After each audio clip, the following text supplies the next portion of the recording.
Hello, and welcome to Cultivate to Thrive podcast. I'm your host, Michelle Gunn. My mission is to help women find and live their purpose, resulting in discovering who they innately are. Throughout this podcast journey, I will help you to uncover your talents and your strengths to lead you on the path of realizing value in self, to grow in love of self, to lead to a fulfilling purpose, and to build stronger relationships.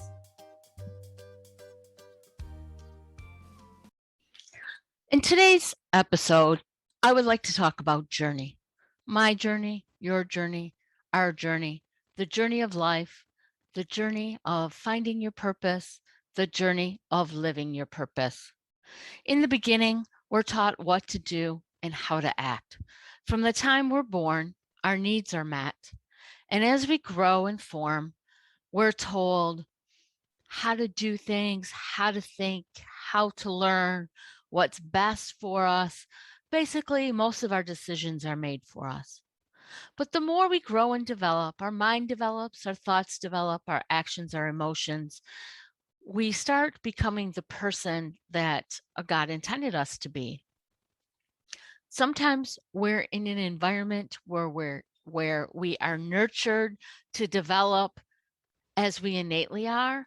But I think in most instances, we're developed to be what someone else wants us to be, right? We're taught, we're molded, we're encouraged to do certain things, to live certain ways. Some examples back in the day when kids were left-handed naturally, they were taught to be right-handed. It was discouraged to be different because the world was really molded to fit one way, where we were all supposed to conform to fit into what everyone believed what was supposed to be, right? Where we were all taught to write a certain way. Like me, my writing's pretty much illegible. Sometimes I can't read what I've written. And in school, by our parents, we're taught to do it in a different way that kind of fits, right? We had the papers with the 3 lines with the dots in the middle to fit your letters, to curve a certain way. And I don't know if they've started teaching cursive again, but we were taught cursive. Just your manners were taught, where you could go, who you should be with, how you should think, things that you like. We're really molded.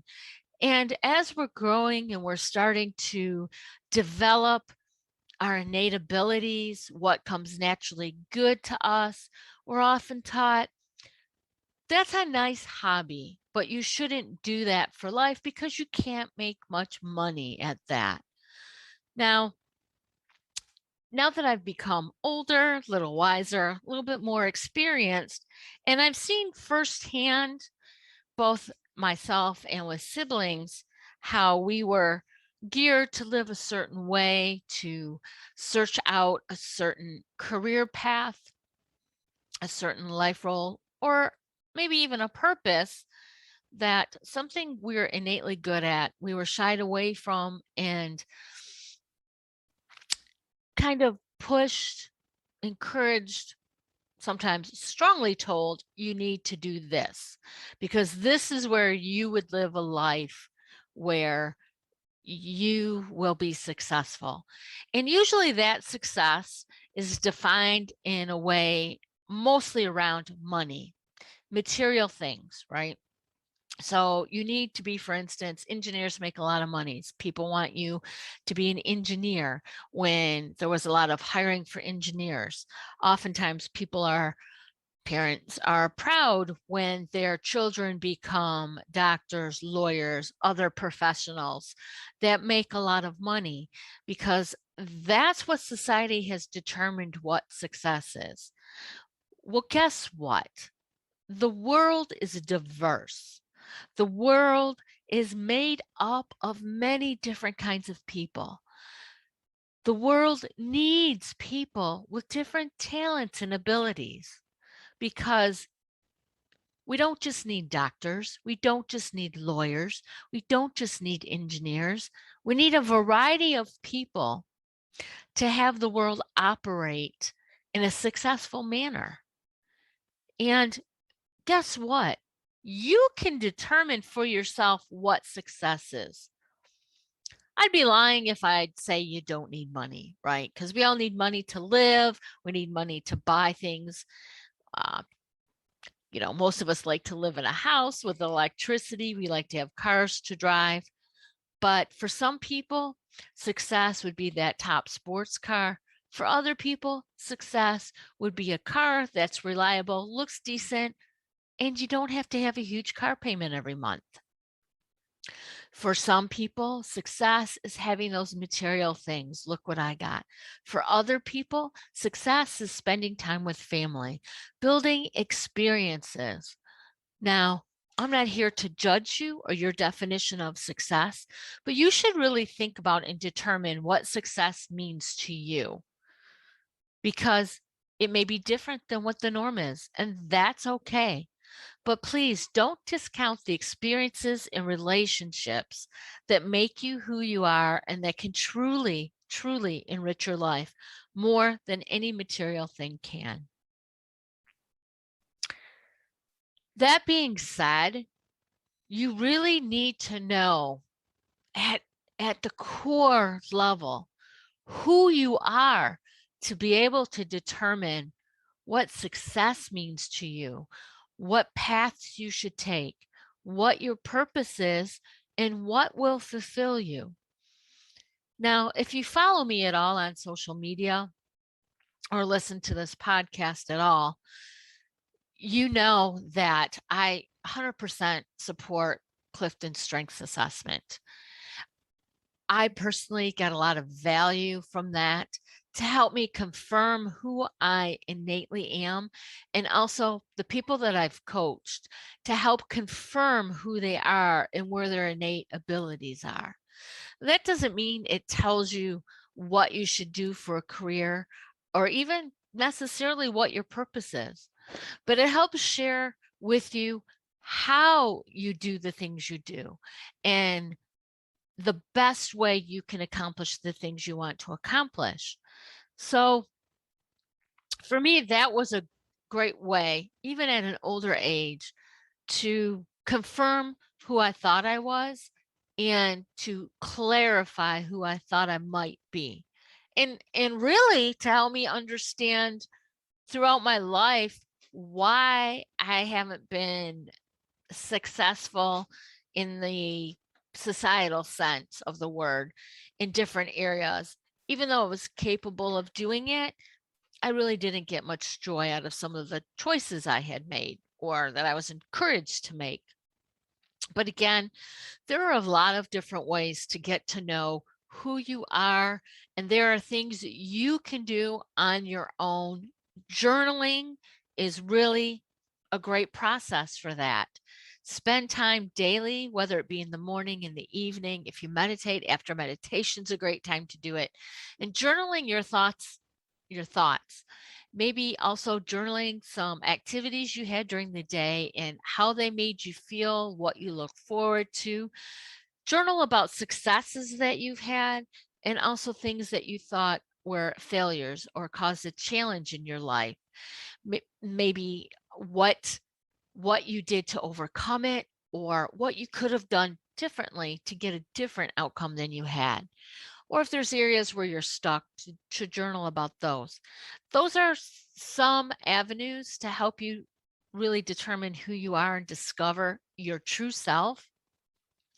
Think about things that you really enjoy, things that come easy to you. Again, in this podcast, there are episodes you can go back to that have some exercises that will help you with this, but also coaching. I really, really support coaching for this matter. And it doesn't necessarily have to be with me, although I do offer it and I do offer the Clifton Strengths. There are many other coaches out there that are great. Just do your research, make sure you're a great fit, and go on the journey of knowing thyself, right? Really find out who you are, what makes you tick, where your purpose might be. Your purpose is something that you can accomplish with what your God-given innate talents are. It's something that you can definitely develop skills and abilities for to accomplish, but it's something that brings true joy. And when you do it, it doesn't necessarily feel like work because you're passionate about it. Think about the outcomes.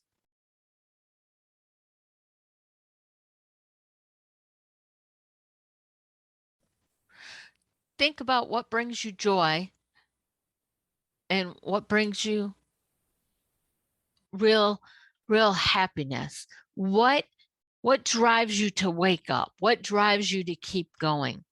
These are things you need to determine to help you to find your way on your journey.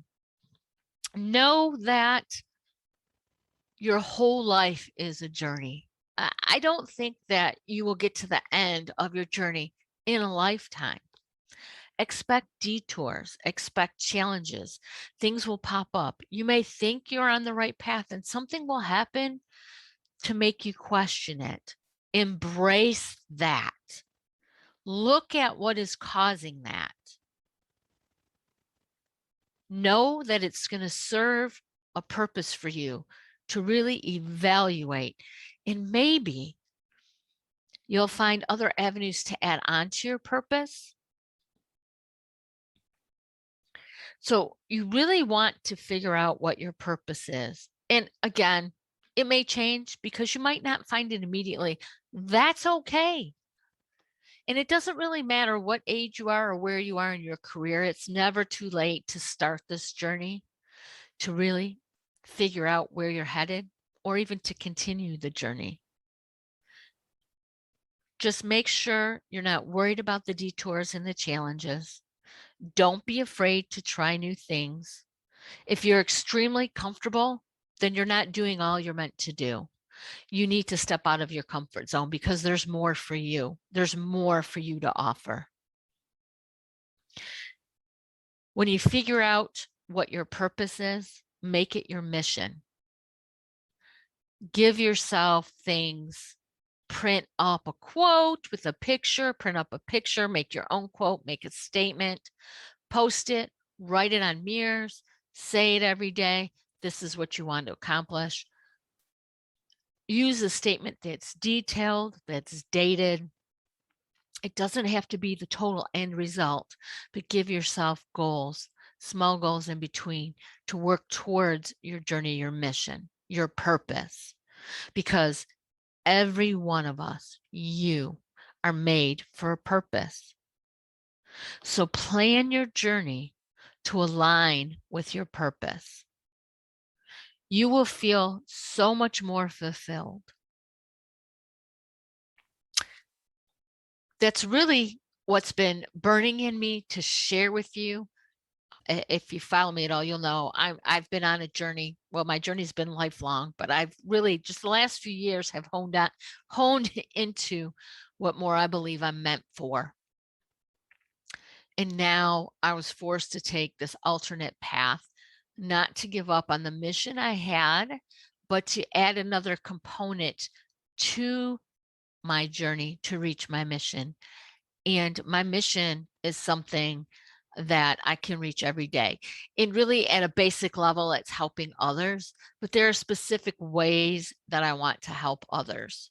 So, in a general sense, my mission, my purpose is to help others, but specifically, it's way more detailed. And along the journey, there are specific goals. For instance, I've just been licensed in the state of Texas to sell life insurance and supplemental benefits. I went through an experience where this affected me greatly, and I see the need for others. So I can add this tool into my journey for my purpose to reach and fulfill my purpose and my mission. So I want you to think about that today, every day a little bit. Write in your journal, take notes, jot stuff down in your note app in your phone. When something comes to you like an inspiration and it just pops into your head, write it down, go back and visit it. It is an inspiration from within. We are capable of creating that. We need to pay attention to it. So, this is what I give you to do. Know thyself, know thy innate abilities, work on your skills, work on your abilities, discover your passion, discover your purpose, set forth on a journey to get there, knowing that you will not be complete in this lifetime. But know that you can make a difference every day in whatever your purpose is, and always embrace yourself. Thank you so much. Enjoy the journey. Thank you for joining me for today's episode of Cultivate to Thrive podcast. Please remember to subscribe so you don't miss a single episode, and share with someone who needs to hear today's message. This podcast is brought to you by Cultivate and Thrive, coaching by Michelle. Have a blessed and purposeful week.